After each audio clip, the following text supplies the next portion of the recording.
offer installation and financing. Visit your local lumber liquidators or call right now for your free catalog. 1-877-219-8768. That's 1-877-219-8768. 1-877-219-8768. Amusement parks, ice cream, movies, restaurants, groceries, dry cleaning. Now when you stay at a Econo Lodge, get 30 days of access to thousands of discounts for restaurants, shopping, movie tickets, and more. It's 30 days of savings. A great way to give your wallet some R&R this summer. Stays must be booked at econolodge.com or 800-4CHOICE. Receive your access code via email for Econo Lodge stays booked from 7/29 to 9/22/2010. See econolodge.com for terms and conditions.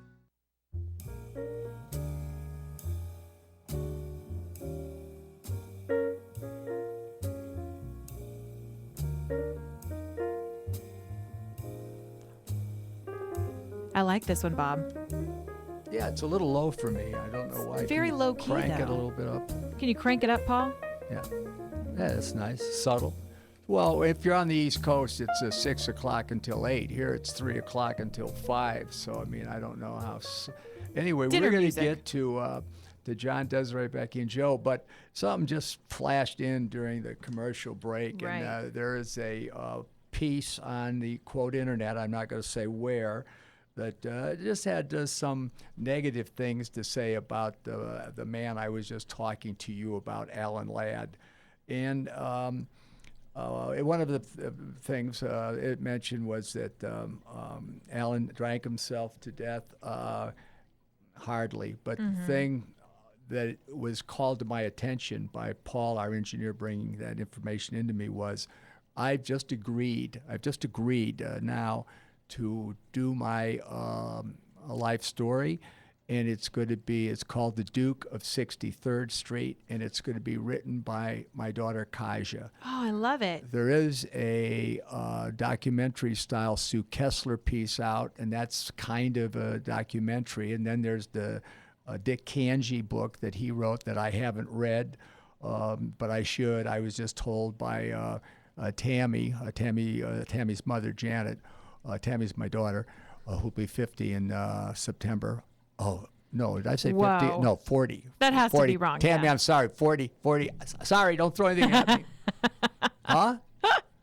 Got a duck. Yeah, so anyway, I'm going to do the book, and I'm going to have Kaja write it, and it's going to be the whole truth and nothing but the truth, so help me. So you people who have supported my career after my demise, I don't want you to have to deal with that ugliness that they say, and they do. And is it kind? Is it true? Is it necessary?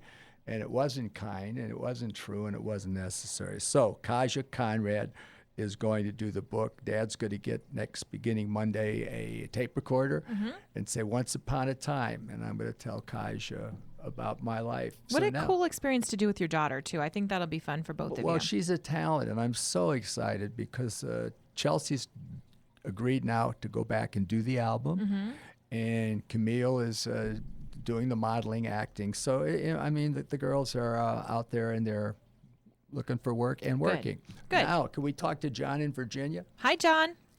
Jen? How are you? Hey, thanks for hanging in, pal. Hey, I'm glad to do it, man. Hey, I'm real excited about the Duke of 63rd Street. I hope you'll include me in your book as being a part of your radio show. Hey, why not? Absolutely. Why not?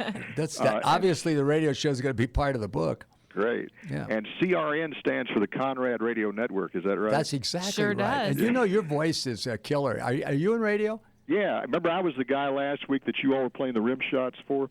Oh, of course. Oh, yes. We like John. John's got that great radio voice. All right. So what's on your mind, John? Well, Bob, last week when I called, you started to tell a story about Whitey Hughes. You know, when you said you went over to the backstage after working on the set of Wild Wild West all day, and that's where the real fight started.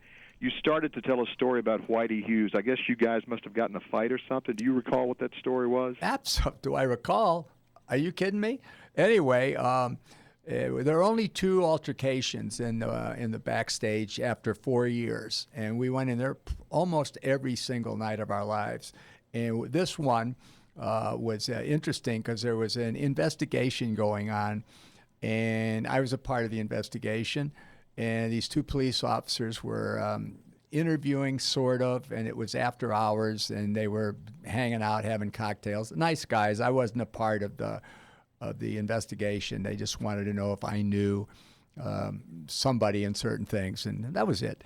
Oh, okay. Anyway, no, here's what happened. So Whitey's in the next booth, and he's there with his brother Billy, and there are a couple of boys from Oklahoma, and they're cowboys. Right. And one of the police officers gets up and goes over to one of the women that was sitting with Whitey and Billy, a lovely-looking woman, and said, "Hey, let's dance." And Billy said, No, she can't dance when she's married. And he said, well, wait a minute, come on. We're just going to dance. He said, hey. So I went over there, and I said, hey, Whitey, come on. There are a couple of cops. It's okay if they don't dance with her. It's just we can be polite. And Whitey said, are you talking to me as my boss, or are you just talking to me? I said, take it any way you want it. And that started it. Uh-oh. And Whitey threw the first punch. And all hell broke loose. The cops didn't fight, to their credit. And the next day I saw Whitey, and Whitey said, I hear the commercial coming. I'll tell the end of it after the break. You've got about 30 seconds. I know, but Okay. Whitey said, someone hit me with the sap. I said, Whitey, no one hit you with a sap. I hit you with a right hand in the forehead. And he said, well, do we want to continue this? I'm not going in the ring with you. That's your thing. You just want to get down and have a fight? I said, oh, Whitey, shush. All right. That was the end of it. More stories and your phone calls when we come back. It is the PM Show with Robert Conrad on CRN Digital Talk Radio.